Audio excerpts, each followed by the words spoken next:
Establecido como el eje del ciclo semanal, el séptimo día permaneció por miles de años como el sello del poder y la autoridad del Creador. Mientras Cristo vivió en la tierra, hubo acaloradas discusiones sobre cómo observar apropiadamente el sábado. En la parte 3 de Un santuario en el tiempo, Frank González y los especialistas a nivel internacional relataron la lucha por reemplazar el sábado del séptimo día con el domingo como el día del culto cristiano. El relato está entretejido con la historia de la Europa medieval, la cual continúa moldeando las costumbres de muchos cristianos. Y ahora, aquí está la parte cuarta de Un santuario en el tiempo.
Soy Iván Kurizin.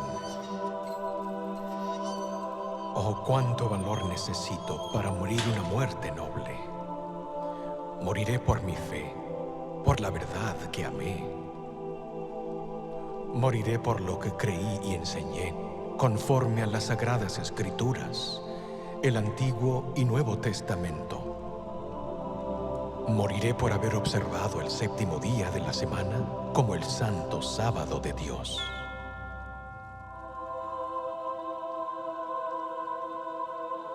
¿Cómo llegué a esta situación, a esta muerte de hoguera? ¿Cuánta esperanza tenía? Yo anhelaba que toda la iglesia rusa fuese reformada, que la verdad pura del Evangelio fuese revivificada. Pero hoy todo se acaba.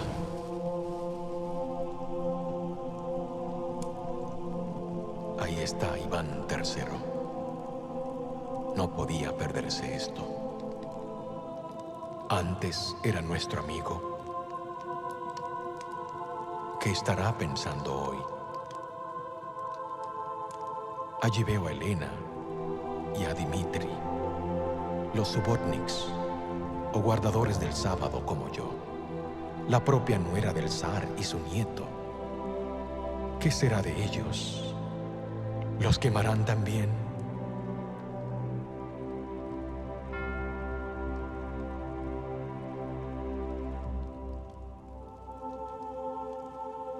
Ah, Sofía.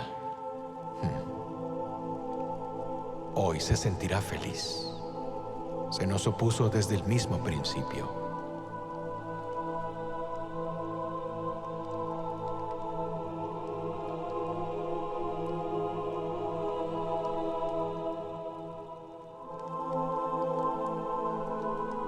Y Gennady, el arzobispo de Novgorod, nada le hubiera detenido. Esto es lo que siempre quiso ver, la hoguera. Dice que nos hemos desviado de Cristo y que nos hemos convertido en judíos.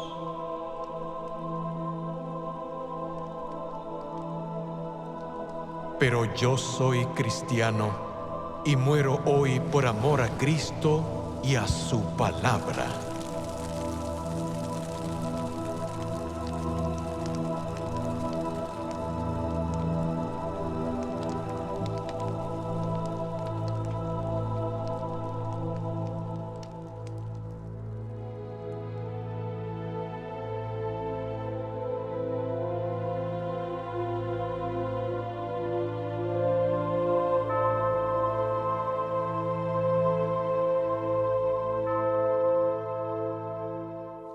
Esas horribles hogueras ardieron en Moscú hace 500 años. Marcaron el fin de la Reforma rusa del siglo XV. Una reforma caracterizada por su énfasis en la observancia del sábado, el reposo séptimo día. Hola, le habla Fran González para darle la bienvenida a la cuarta parte de Un santuario en el tiempo. El hombre en la jaula, Iván Kurítsin, era un prominente teólogo ruso y un líder de la sublevación religiosa que los historiadores llaman el movimiento Novgorod-Moscú. El zar, Iván el Grande, halló este movimiento ya bien establecido en Novgorod cuando se apoderó de la ciudad en torno a 1480. El movimiento pudo haber tenido sus raíces espirituales en las enseñanzas de los Strigolniks, reformadores del siglo anterior, que guardaban el sábado. Iván descubrió que dos sacerdotes rusos ortodoxos se hallaban en el centro del movimiento en Novgorod. Los llevó a Moscú. El doctor Oleg Shigankov explica. La razón por que Iván los llevó a esos dos sacerdotes, Denis y Aletsky de Novgorod a Moscú, fue porque él mismo simpatizaba con los dos puntos de vista de los reformadores. Ahí los instaló como sacerdotes de las dos catedrales más importantes de Moscú, la de Arkhangelsk y la de Armenia. Esas catedrales todavía son las más importantes de Rusia. Pero el zar no era el único partidario de la reforma. El movimiento Novgorod-Moscú alcanzó a los más altos niveles del gobierno, que incluía gente del círculo íntimo del zar. Toda la historia parece una novela gótica. Por una parte está Elena Stefanovna, la nuera enviudada del zar, una subotnik, esto es, guardadora del sábado. Ella es parte de este movimiento que trata de alejar a los cristianos rusos de las tradiciones religiosas establecidas y llevarlos de nuevo a la Biblia. Por otra parte está Sofía, la segunda esposa del zar, princesa griega por nacimiento. Creció en Italia, bajo la influencia de los dirigentes católicos, quienes esperaban que su matrimonio con el zar acercara a los rusos a la Iglesia de Roma. Pero Sofía acabó adoptando la religión rusa ortodoxa. Así el zar Iván se vio atrapado entre estas dos mujeres, ambas con gran influencia sobre él y su corte, pero las dos en lados opuestos en la controversia religiosa. Pero la trama se complica más. Al hijo de Elena, Dmitri, el nieto de Iván, le toca ser el próximo zar. Es el heredero legítimo, según las reglas de la sucesión. De hecho, Iván declara oficialmente a Dmitri como su heredero. Y Dmitri, igual que su madre, apoya a los reformadores que guardan el sábado. Luego Sofía, la segunda esposa del zar, le dio un hijo llamado Vasily. Ella quiere que su hijo le suceda a Iván. Es una mujer de férrea voluntad y está dispuesta a todo con tal de lograr su propósito. El aliado más poderoso de Sofía es Gennady, el arzobispo ortodoxo de Novgorod. Gennady es un celoso y fanático enemigo de los reformadores que guardan el sábado. Él aplica medidas extremas. Escuchen esto. En algunas cartas que escribió el zar de Rusia, Gennady expresaba admiración por los métodos de la Inquisición española e insistía en que la Iglesia Ortodoxa y el Estado aplicaran esos métodos contra el movimiento de los subotniks rusos. los dirigentes rusos ortodoxos llevaron a cabo el Concilio de Moscú y condenaron a los reformadores como herejes. La sentencia del concilio detalla los cargos. Algunos de ustedes blasfemaron contra muchas imágenes sagradas. Otros de ustedes cortaron las sagradas imágenes y las quemaron. Y todos ustedes han honrado el sábado más que el día de la resurrección de Cristo. Ahora, desde luego, el día de resurrección es el domingo, el primer día de la semana. El concilio acusó a esos reformadores de honrar el séptimo día, sábado, más que el primer día, domingo. Eso unificó más el movimiento. El concilio de Moscú marcó el fin para el movimiento de Novgorod-Moscú, el cual acabó en las llamas de la Plaza Roja. A Elena Stefanovna y a su hijo Dmitri se les retiró la protección. No se sabe cuál fue su suerte. El zar Iván III murió y el hijo de Sofía, llamado Vasili, reinó en lugar de él, tal como su madre quería.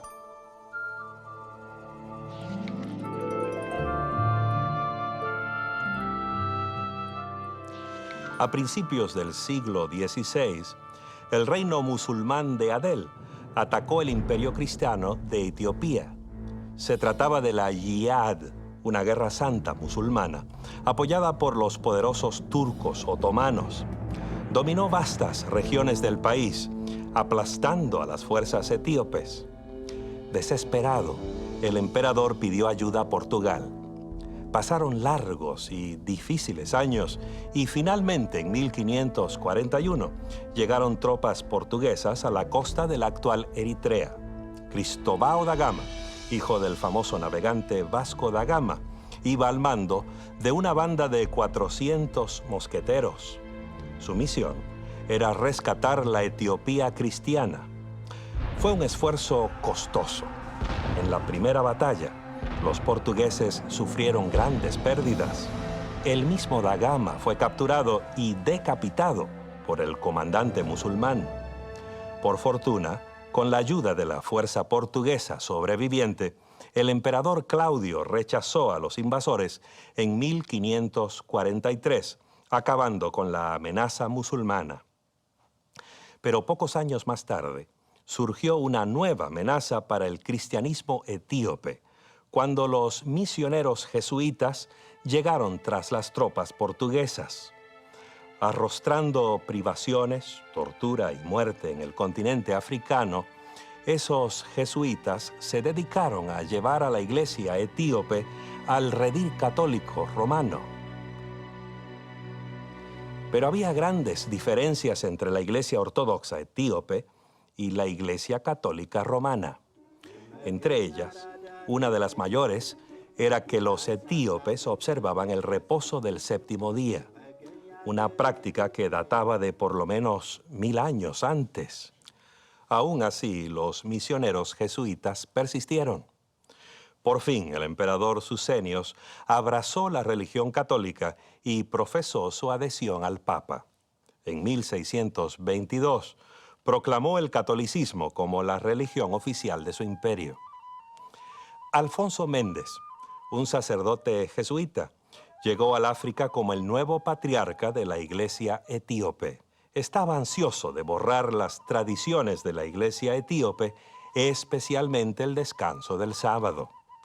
Urgido por Méndez, el emperador Sucenios, mediante una proclamación, exigió que su pueblo trabajara en sábado, profanando así el día santo. Resultó ser un grave error. Los clérigos y laicos, todos se volvieron en contra de él. No aceptaron su proclamación. Únicamente los nobles, el rey y sus cortesanos de palacio eran los únicos que guardaban la fe romana. Por todo el territorio se levantó una violenta ola de protestas. La gente se rebeló. Rehusaron abandonar su religión tradicional. Sucenios vio que sus buenas intenciones provocaron una amarga guerra civil. Hubo miles de bajas. Pero desde el caos y el derramamiento de sangre, se oyó la voz de la razón. Fasílidas, uno de los hijos de Suseños, habló a su padre diciendo: «Mira cuánta gente has matado. ¿A cuántos más vas a matar todavía? No son paganos ni son musulmanes. Es nuestra gente. Algunos de ellos son sus propios parientes». Y así convenció a su padre del error que cometía. Finalmente, Suseños promulgó otro edicto diciendo: «Cuando acepte la fe romana, creí que eso era bueno para el pueblo. Pero ahora, hasta los campesinos ignorantes eligen morir por preservar su tradición antes que aceptar la nueva fe. Por lo tanto, abdicaré y entregaré mi reino a mi hijo Fasílides. De ahora en adelante, dijo, ustedes son libres de adorar como quieran. En sus iglesias, en sus comunidades, están libres». Aún hoy, la observancia del sábado junto con el domingo es común en Etiopía, la nación con la historia más larga en el mundo de observancia cristiana del sábado.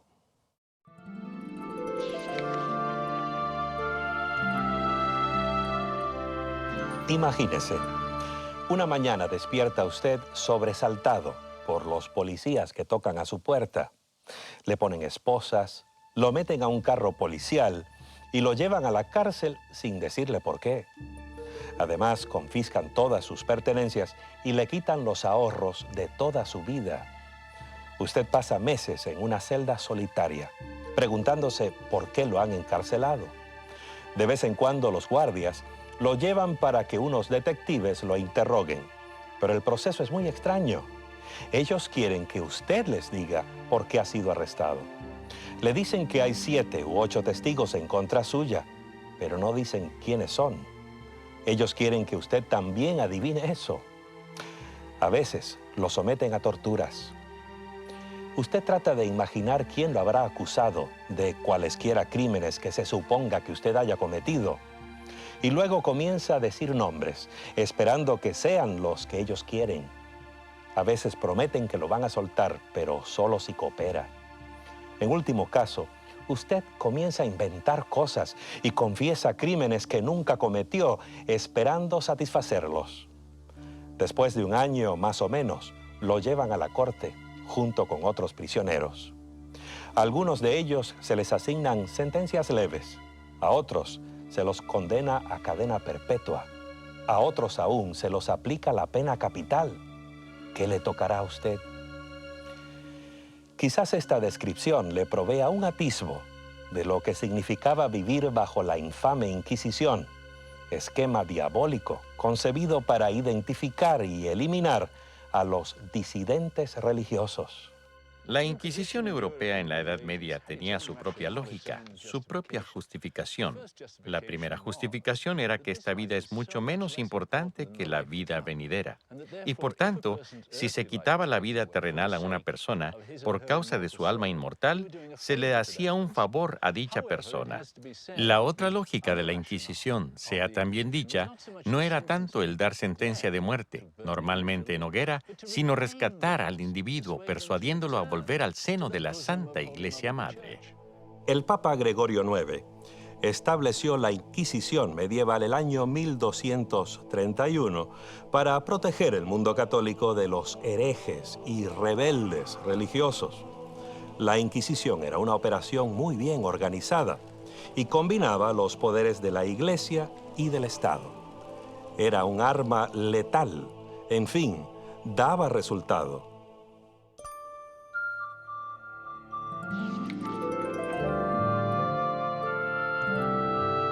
En 1469, el casamiento de Fernando e Isabel unió los reinos de Castilla y Aragón en el Reino Unido de España. Estos mismos reyes son los que en 1492 mandaron a Cristóbal Colón en su viaje de descubrimiento.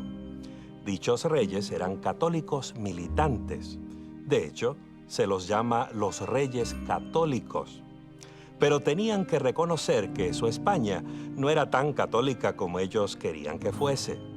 Es que 1 o 2 generaciones antes, a los judíos de España se los había obligado a convertirse al catolicismo bajo amenaza de deportación y pérdida de sus posesiones. A esos convertidos a la fuerza se los llamaba nuevos cristianos, y el apodo perduró. Habían sido bautizados como católicos, pero algunos, quizás muchos de ellos, retuvieron algunas costumbres judías tradicionales, como la observancia del reposo del 7º día. Para la reina Isabela eso era una seria profanación de la verdadera religión católica. Así, en 1478, persuadió al Papa que autorizara la Inquisición española. Quería purgar su iglesia de toda contaminación de herejía judía. En España y Portugal, la Inquisición dedicó gran parte de su energía y atención a identificar y desarraigar a los que en apariencia eran católicos, pero que en la práctica todavía se aferraban al judaísmo. Algunos de los nuevos cristianos seguían la costumbre judía de encender una vela especial antes de la puesta del sol el viernes, momento en que, según el Antiguo Testamento, comenzaba el sábado. Para los inquisidores, esta costumbre de encender las velas del sábado era evidencia condenatoria. El poder de la Inquisición era sutil e insidioso. Los inquisidores urgían a la gente a espiar a sus amigos, a sus vecinos, aún a sus miembros de su propia familia. Usaban amenazas y torturas para obligar a la gente a proveer las evidencias que necesitaban. A los herejes recalcitrantes y a los que reincidían, se les aplicaban las medidas más extremas. Se los entregaba a las autoridades seculares para que los castigaran. Algunos se los quemaba en efigie, a otros se los quemaba en persona, en la hoguera. La Inquisición española extendió sus redes y atrapó en ellas a otros, además de los judíos convertidos. La Iglesia Católica incluía a ex-musulmanes. Los inquisidores sospechaban que esos creyentes practicaban secretamente el islamismo. Y desde luego, había que proteger a España de la controversia religiosa que comenzaba a azotar el resto de Europa. De esto también se ocupó la Inquisición. Soy Constantino. Oh Dios, ¿me puedes oír? ¿No hay crueles paganos, caníbales sanguinarios peores que las bestias destructoras, a quienes puedes entregarme, a fin de escapar de estos bárbaros inhumanos que me mantienen en este foso? ¿Por qué estoy aquí? ¿Por causa de la verdad? ¿Por causa del sábado? He guardado tu palabra. La he enseñado fielmente. ¿He de morir aquí, en este foso? El doctor Constantino Ponce de la Fuente era un predicador muy popular y escritor talentoso. Viajó por casi toda Europa como capellán de la corte imperial. Sus compañeros lo tenían en tal estima que fue elegido canónigo magisterial de la Gran Catedral de Sevilla, una enorme estructura gótica considerada hoy como la catedral más grande del mundo. Cuando Constantino predicaba, grandes multitudes se juntaban para escuchar sus sermones. Pero el doctor Constantino era un reformador, papel muy peligroso para desempeñarlo en Sevilla, el corazón mismo de la Inquisición española. Fue aquí donde Constantino y algunos de sus colegas adoptaron ciertas creencias no católicas. Mientras desempeñaba el cargo más alto en la Gran Catedral, él y sus amigos formaron la Iglesia Cristiana Secreta. Constantino creía que los cristianos debieran obedecer los 10 mandamientos y que esa obediencia era posible cuando la gracia de Dios obraba en la vida del cristiano. Según su opinión, obedecer el decálogo incluía el reposo del 7º día. Comprendiendo la naturaleza humana y cuán fácil es que los seres humanos se olviden de él, Dios estableció un día específico para que le fuera ofrecido como diezmo, en el cual los hombres, aliviados de otras tareas, reconocieran, tanto en su interior como en su conducta externa, al Señor que los creó. Algunos miembros de la recién formada Compañía de Jesús, los jesuitas, sospecharon de Constantino al escuchar sus sermones. En repetidas ocasiones, la Inquisición lo llamó para que explicara sus enseñanzas. Sus amigos se preocuparon, pero él les dijo: «Ellos quieren quemarme, pero ven que estoy todavía muy verde». Los oficiales de la Inquisición por fin lo arrestaron en agosto de 1558 y lo llevaron a la prisión del Inquisidor cerca de Sevilla, aislado de sus amigos y otros que lo apoyaban y de las multitudes que habían llenado la catedral. Constantino Ponce de la Fuente pasó sus últimos días sufriendo en una deplorable trampa mortal. No hubo público que escuchara sus palabras finales cuando murió en febrero de 1560, una víctima más de la Inquisición española.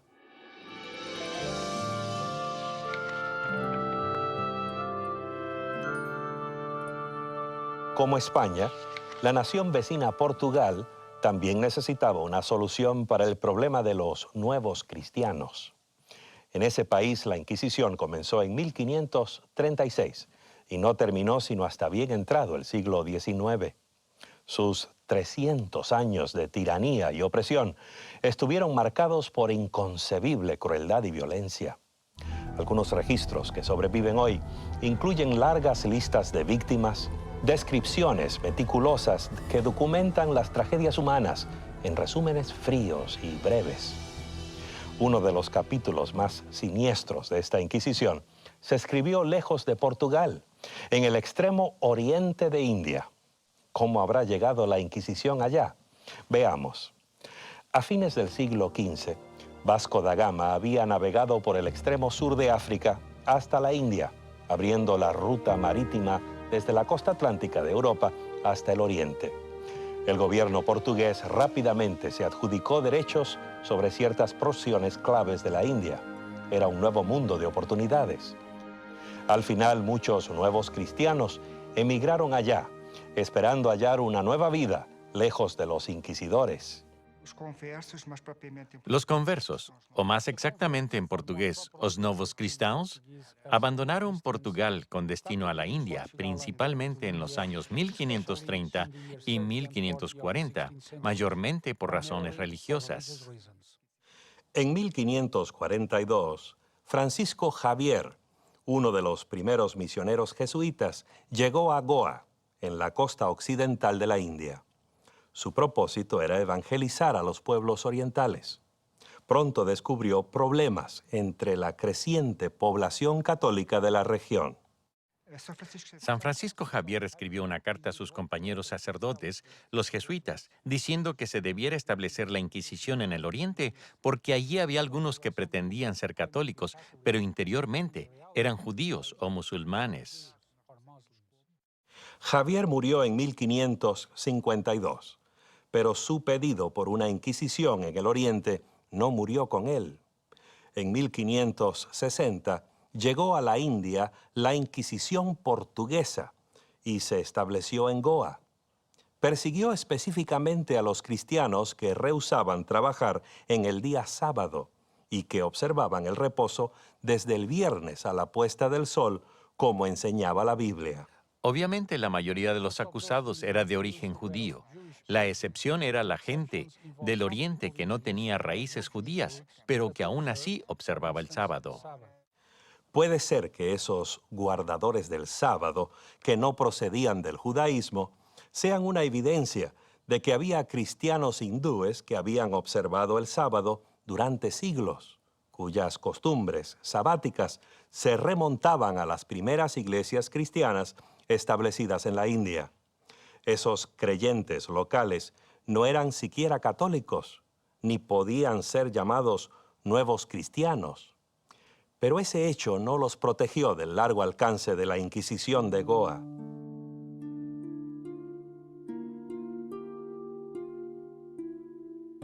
Soy Carlos Telón. médico y ciudadano francés.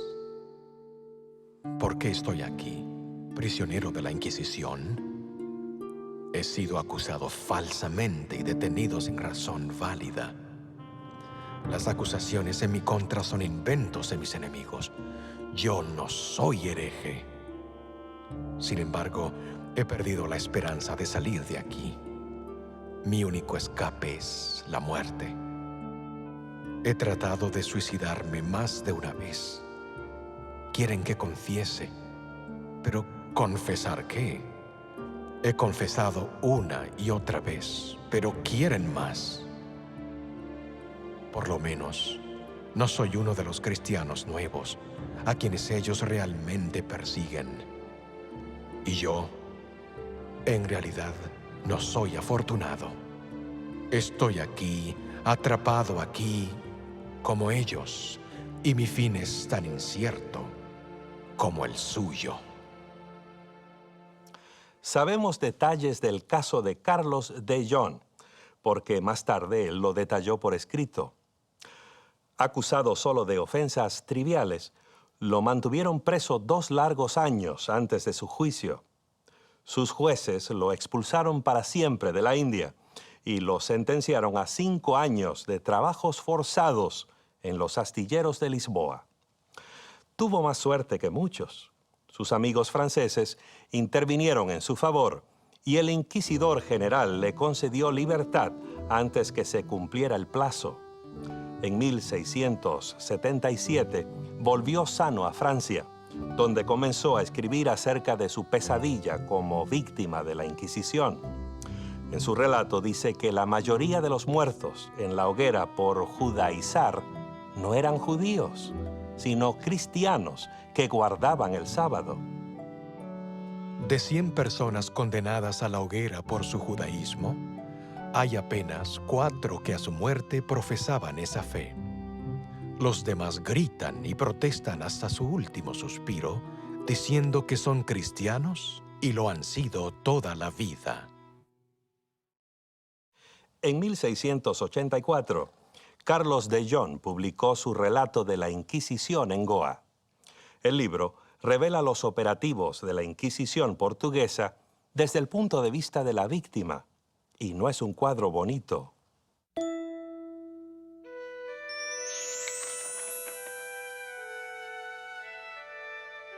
Cuando Martín Lutero clavó sus 95 tesis en la puerta de la Catedral de Wittenberg, no tenía la intención de volver el mundo cristiano al revés. Solo quería ver algunos cambios en la Iglesia Católica Romana, su iglesia. Pero Lutero encendió un fuego que nadie pudo apagar. Lo conocemos como la Reforma Protestante, que enfatizaba un nuevo grado de confianza en las Sagradas Escrituras. Lutero consideraba que la palabra de Dios era el mayor tesoro recibido por la humanidad. Él quería que la Biblia fuese traducida al vernacular, de modo que la gente común pudiera leer las Escrituras y beneficiarse de sus enseñanzas. Para Martín Lutero y sus colegas, la Biblia era central. Era la norma de la verdad y el fundamento de toda doctrina. Su santo y seña era sola Escritura, es decir, la Escritura y nada más. Para Lutero, la Biblia era la única autoridad de toda fe y práctica. Eso puso en tela de juicio la tradición de la Iglesia. Expresándolo de otra manera, la Biblia es la única regla exacta con la cual se debe medir la tradición. La Reforma Protestante fue un movimiento de protesta contra la institución católica y sus enseñanzas. El resultado fue la proliferación de iglesias y denominaciones que vemos hoy. Los resultados podrían haber sido distintos si la Iglesia Católica hubiera convocado un concilio para considerar los temas expuestos por los reformadores. Pero los primeros pedidos en pro de un concilio cayeron en oídos sordos. El doctor John O'Malley, historiador jesuita, nos dice por qué. Clemente VII fue papa desde 1523 hasta 1534 y no quería convocar un concilio porque temía que éste lo depusiera. Quizás era un temor irracional de su parte, sin embargo eran temores íntimos que le pesaban en la mente. El Papa no era el único que no quería un concilio. El rey de Francia también se opuso por razones estrictamente políticas, y el rey de Inglaterra se declaró también en contra. La presión en demanda de un concilio aumentó hasta que finalmente, en 1545, los dirigentes católicos viajaron a la ciudad de Trento, ubicada en el norte de Italia, al pie de los Alpes.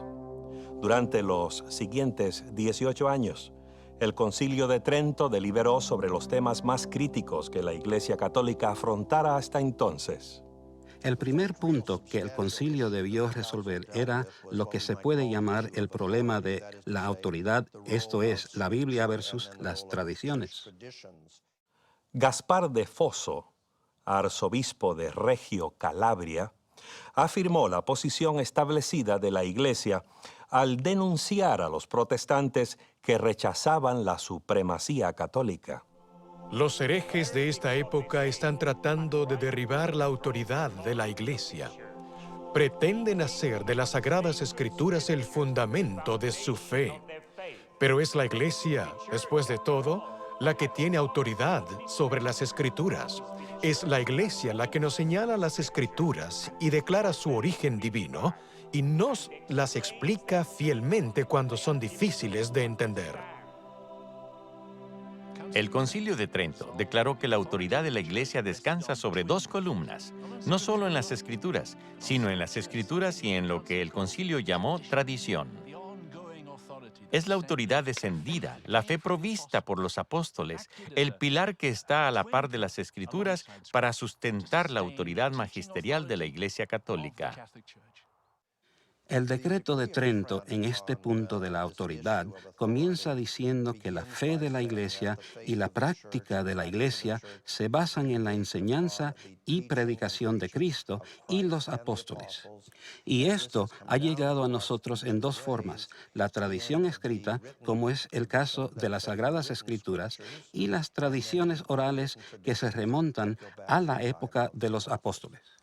El punto de vista católico era que Cristo mismo estableció la estructura de la Iglesia centrado en los obispos. De modo que cuando los obispos afrontaban una disputa acerca de la interpretación de las Escrituras, no podían simplemente decidir cómo les pareciera, sino que debían tomar en cuenta las decisiones de los obispos y concilios que se habían acumulado a través de los siglos. Esa era la tradición, el lente a través del cual los obispos interpretaban las Escrituras. Esta es una posición fundamental que todavía separa la Iglesia de Roma y la mayor parte del mundo protestante. Al confirmar la autoridad de la tradición oral, los obispos del concilio validaron muchas doctrinas y costumbres que no eran bíblicas. En ese decreto del concilio no se mencionó ninguna. Pero por las discusiones vertidas sabemos que las tradiciones que les inquietaban a los obispos eran, por ejemplo, el bautismo de los recién nacidos. ¿Dónde se halla eso en la Biblia? Pero era una práctica establecida en la cristiandad. El credo de que Cristo descendió al infierno. No hay nada claro donde se halla eso en el Nuevo Testamento. ¿Y eso de observar domingo? No se encuentra en el Nuevo Testamento. ¿Y qué del credo del apóstol? Ahora sabemos que no vino desde el tiempo de los apóstoles, aunque los del Concilio de Trento creían que sí. Esos son algunos ejemplos de la tradición que les preocupaban a los del concilio y sentían que no podían optar por basarse únicamente en la Biblia. ¿Cómo entonces pudo haberse cambiado el día de adoración del sábado al domingo? Para los obispos católicos en el Concilio de Trento, la respuesta estaba clara. El sábado, el día más glorioso de la ley, ha sido cambiado por el día del Señor. Esto no ha sido hecho por mandato de Cristo, sino por la autoridad de la Iglesia.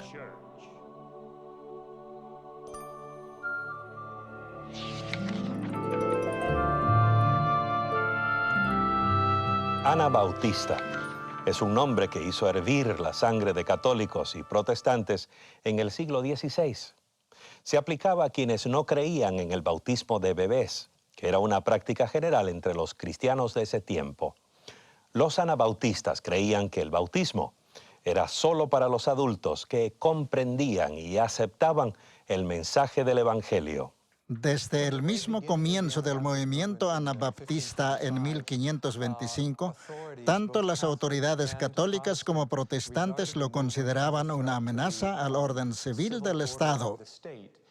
Los anabautistas negaban que la Iglesia y el Estado tuvieran alguna autoridad sobre la conciencia. Enseñaban que el hombre común podía comprender la Biblia por sí mismo, sin necesidad de que la Iglesia se la interpretara. Para los anabautistas, la base de la verdadera religión era la Biblia sola, y la única Iglesia verdadera era la de Jesús y los apóstoles descrita en el Nuevo Testamento. Este parecer era muy distinto de la manera católica de ver las cosas y mucho más radical que el de la mayoría de los protestantes. Los anabaptistas definían su movimiento renovadora como un intento de restaurar la verdadera Iglesia basada en las enseñanzas de Cristo, en el Evangelio, en el modelo de la Iglesia primitiva, como se describe en el libro de los Hechos.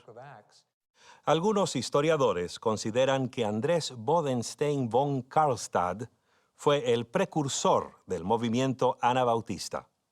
Al comienzo, era amigo y colega de Martín Lutero, pero su amistad deterioró debido a diferencias teológicas.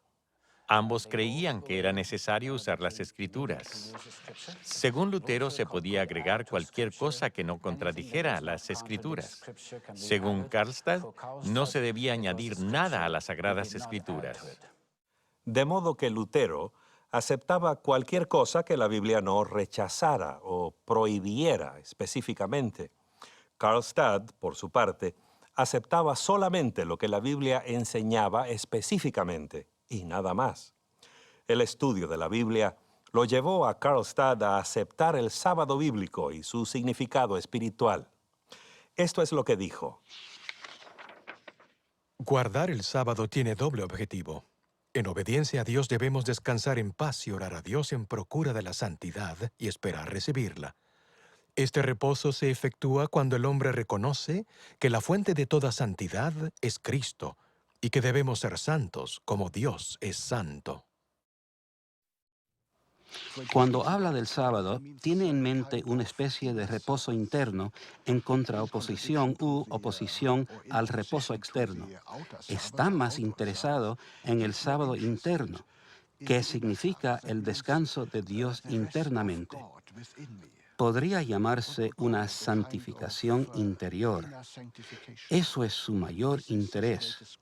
El reposo externo debiera ayudar a que se logre ese reposo interno. A diferencia de Karlstadt, Lutero y otros reformadores generalmente concordaban en que el sábado de la Biblia no tenía importancia para los cristianos.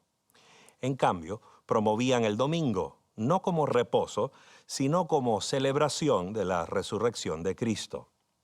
Karlstadt creía que la observancia del domingo era un invento puramente humano. No estaba solo. Dos predicadores anabautistas, Osvaldo Gleit y Andrés Fischer, adoptaron una posición similar. Cuando leyeron la Biblia del principio al fin, no vieron ningún precedente, ninguna autoridad para que este cambio sucediera de la adoración en el día sábado a la adoración en el día domingo.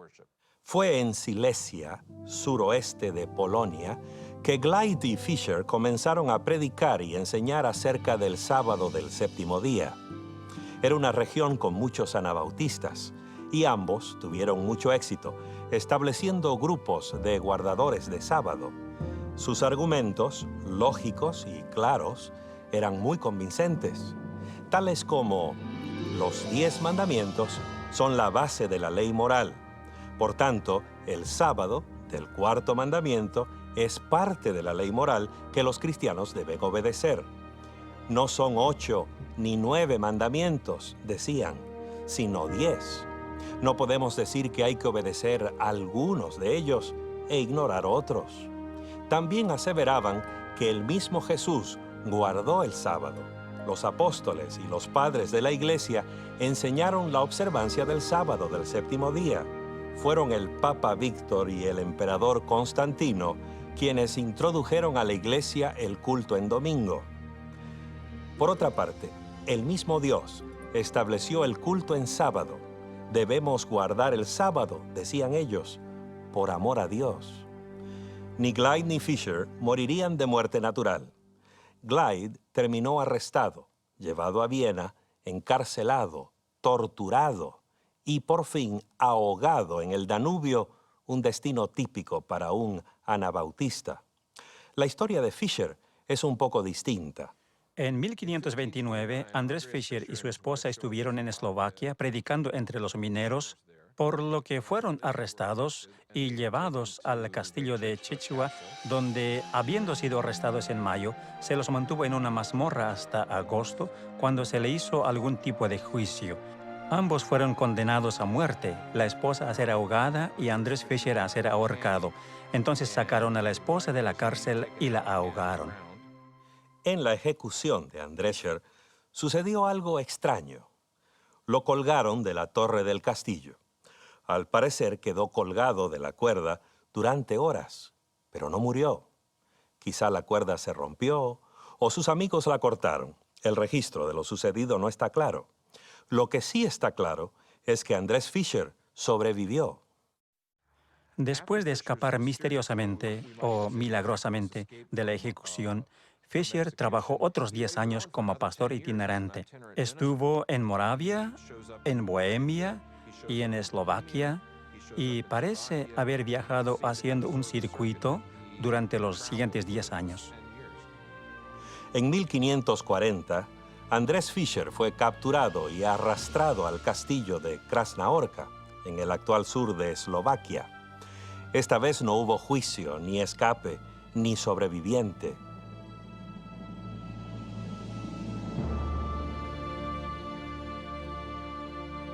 Resulta de que muchos guardaron el sábado, el séptimo día, durante los siglos XV, XVI y XVII. Ya hemos mencionado Rusia, Etiopía, España, India, Silesia, pero los ejemplos más notorios se encuentran en Inglaterra. Allí el rey Enrique VIII extrajo de la Iglesia Católica todo el sistema eclesiástico. Tomó las catedrales, los monasterios, los conventos y la jerarquía eclesiástica, sacerdotes y obispos de todos los niveles. Con ellos, creó su propia versión de una iglesia protestante nacional, la Iglesia de Inglaterra.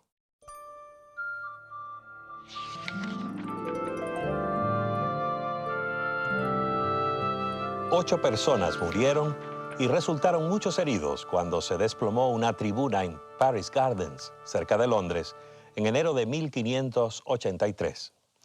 Era un domingo de tarde y una multitud se había congregado para presenciar un espectáculo de tortura a un oso. Esos espectáculos eran crueles, horribles e inhumanos, cuando la gente aclamaba y aplaudía mientras una jauría de feroces mastines atacaban a osos encadenados. En la Inglaterra del siglo XVI, ese tipo de diversiones era popular y la misma reina Isabel era aficionada. ¿Sería la tragedia de Paris Garden una señal de la ira de Dios contra una sociedad que profanaba el día de reposo? Eso era lo que pensaban los predicadores puritanos. Los puritanos de la Iglesia de Inglaterra eran los que deseaban eliminar de la Iglesia las prácticas y creencias que eran inconsistentes con las Escrituras. La Biblia en inglés ya estaba disponible a la gente y era fácil cerciorarse que existían discrepancias. Decían, ¿por qué estamos haciendo esto si la Biblia dice que hagamos lo otro? Se llamaban puritanos porque querían purificar la Iglesia. La Iglesia de Inglaterra, la Iglesia anglicana, era muy parecida a la Iglesia católica. Había algo de la teología de reforma, pero sobrevivía mucho de la forma y sustancia católicas. Para los puritanos, No había habido suficiente reforma en Inglaterra. Así estallaban los puritanos contra los quebrantadores del día de reposo, esos jugadores y amantes del teatro. Debe haber sido una ardua batalla contra William Shakespeare y el estreno de sus famosas obras teatrales. La Iglesia de Inglaterra y la monarquía se opusieron a la idea puritana de observar estrictamente el sábado. En 1618, el rey Jacobo I, el mismo de la Biblia del rey Jacobo, publicó el libro de deportes y ordenó que los predicadores lo leyeran desde los púlpitos. Muchos pastores puritanos rehusaron. Se sintieron muy molestos porque el libro del rey apoyaba los deportes seculares en el Día del Señor. Notemos un punto interesante. En realidad, este clamor puritano por una reforma del día de reposo no tenía nada que ver con el sábado. Era más bien acerca de la observancia más estricta del domingo. Sin embargo, hubo algunos que abogaban por una verdadera reforma sabática, el retorno al sábado de la Biblia. Ellos son conocidos como los hombres del séptimo día. El movimiento del sábado en Inglaterra fue mayormente un resultado espontáneo del estudio de las Sagradas Escrituras y de la creciente convicción de la observancia obligatoria del cuarto mandamiento, el cual requiere la santificación del séptimo día en vez del primer día. Uno de los primeros héroes entre los hombres del séptimo día fue una mujer, Dorotea Traske. Su esposo, Juan Traske, era un celoso puritano que fue arrestado en 1617 por exhortar al pueblo a santificar el séptimo día. Se retractó de sus opiniones sobre el sábado para evitar la prisión perpetua. Pero Dorotea tenía más fibra. Fue encarcelada por sus creencias relativas al sábado y permaneció prisionera hasta el día de su muerte. En 1628, un clérigo anglicano llamado Teófilo Brabourne publicó el primer libro en inglés que llamaba a la observancia del séptimo día. Su libro acerca del sábado puso las bases teológicas de un movimiento que de una u otra forma ha continuado hasta nuestro siglo XXI. El asunto está claro. No se requiere otra cosa sino nuestro propio registro de días y semanas para terminar con la discusión. Es el séptimo día, el sábado de la creación, el que tenemos que guardar santo. Si ustedes me muestran en la Biblia que hay otro séptimo día fuera de aquel que llamamos sábado, el último día de la semana, entonces yo podría pensar que el cuarto mandamiento se refiere a otro séptimo día que el que conocemos. Para Brabourne, la base de los argumentos relativos al sábado era la autoridad suprema de la Biblia. Insistía que el sábado era el séptimo día de la semana establecido por Dios en la creación, el mismo séptimo día del Decálogo.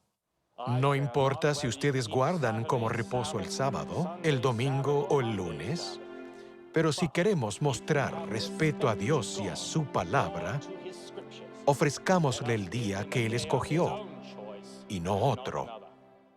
Él tiene mucha razón. En 1660, Brabourne publicó un panfleto en el cual dice que el asunto del sábado o domingo era la gran controversia en ese tiempo en la Iglesia de Inglaterra. Su gran esperanza era que toda la Iglesia de Inglaterra se convirtiera de la observancia dominical a la del sábado, del séptimo día. Brabourne se aferraba a la Biblia en cuestiones de sábado. Desde la creación hasta el monte Sinaí, las enseñanzas y prácticas de Jesús, los apóstoles en el primer siglo, no hubo cambio en el día. Así que él luchaba para que la iglesia hiciera culto en el sábado del séptimo día. La teología del sábado que adoptó Brabourne era cristocéntrica. Además de considerar que el sábado era un memorial de la creación, también lo consideraba como señal de la redención en Cristo. La posición oficial de la Iglesia era que el cuarto mandamiento pertenecía a la ley ceremonial que terminó con la muerte de Cristo en la cruz. Bradburn llamaba a ese tipo de razonamiento una monstruosa mixtura y señaló que todos los 10 mandamientos habían sido escritos en piedra por la mano de Dios y que no había nada de ceremonial en ninguno de ellos. La ley moral o el decálogo, expresada por Dios y escrita con su dedo en tablas de piedra, sigue vigente hoy. Los opositores de Bradburn arguían que Cristo mismo había cambiado el día de reposo al primer día de la semana. Él replicaba que tal afirmación era una notoria calumnia contra Cristo. Sostenía su punto de vista señalando algo que debía haber sido evidente aún para sus adversarios. Es decir, que la Biblia no contiene ningún registro de que Cristo haya dicho siquiera una palabra acerca de alterar el sábado. Bradburn afirmaba que la observancia del domingo era un error cometido por la Iglesia de Roma, arraigado en la tradición y no en las Escrituras. Otros hombres del séptimo día estaban de acuerdo con él. No tenían temor de culpar a Roma del cambio del sábado al domingo. Pidieron que el Parlamento inglés corrigiera el error. Por la presente, exhortamos que restablezcáis el santo reposo del Señor a su día correcto. Esa forma de hablar era peligrosa. Algunos hombres del séptimo día pagaron muy caro por hablar valientemente. En 1632, el mismo Teófilo Bradburn fue arrestado y confinado a la cárcel de Gatehouse, en Londres. La corte le impuso una multa de 1,000 libras esterlinas, el equivalente a $150,000 de hoy. Lo despojaron de su licencia ministerial y ordenaron su excomunión de la Iglesia de Inglaterra. Además de todo eso, pasó 1 año y medio encarcelado. Pero ni las cortes ni las prisiones desviarían a Bradburn o a sus compañeros, hombres del séptimo día, de su noble propósito. Jaime Oxford era un bautista que vivía en la ciudad de Salisbury. En 1650 escribió un libro que proponía la observancia del séptimo día, titulada La doctrina del cuarto mandamiento. Uno de los principales argumentos, según el título de su obra, era que el cuarto mandamiento había sido deformado por el papismo. 100 ejemplares del libro de Oxford fueron confiscados por la autoridad del alcalde de Salisbury y se envió una muestra al Parlamento. En cuestión de días, la Cámara de los Comunes condenó el libro, argumentando que era erróneo, escandaloso y profano, y ordenó que todos los ejemplares en Inglaterra y Gales fueran quemados públicamente. Oxford mismo fue excomulgado y sentenciado a prisión. En cuanto a su libro, solo un ejemplar sobrevive hasta hoy en la biblioteca de la Iglesia de Cristo de Oxford, Inglaterra. Otro reformador del sábado, Francisco Bampfield, era descendiente de Sir Francis Drake y hermano de un distinguido miembro del Parlamento.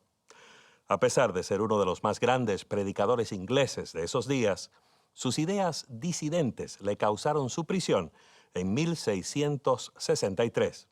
Fue allí, en la cárcel de Dorchester, que descubrió el sábado bíblico y comenzó a observar el séptimo día. Varios otros presos se unieron a él. Después de ser puesto en libertad, Bampfield se convirtió en el principal abogado del sábado. Fue a Londres y procuró organizar una unión de congregaciones observadoras del sábado. 10 años más tarde, en 1683, fue arrestado mientras predicaba ante su congregación de Londres. 1 año más tarde, murió en su celda. A pesar de las dificultades y persecuciones, el movimiento del séptimo día floreció en la Inglaterra del siglo XVII. En diversas regiones del país, numerosas congregaciones se reunían para adorar en sábado. En Woodham, Mortimer, vivía uno de los hombres del séptimo día más prominentes e influyentes. Médico de 3 reyes y reinas de Inglaterra, Peter Chamberlain era un médico famoso y por mucho tiempo observador del sábado. Aquí vemos su lápida. En cuanto a su religión, fue un cristiano que guardaba los mandamientos de Dios y la fe de Jesús. Fue bautizado por el año 1648 y guardó el sábado por más de 32 años. Chamberlain era un hombre enérgico y ambicioso, que no temía hablar con franqueza. En 1682 dirigió una carta abierta al Lord Canciller Supremo, llamando al Papa el 3 veces coronado cuerno pequeño, que cambia los tiempos y la ley, haciendo referencia a una interesante profecía del libro de Daniel del Antiguo Testamento. Y hablará palabras contra el Altísimo. A los santos del Altísimo quebrantará, pensará en mudar los tiempos y la ley. Daniel 7:25.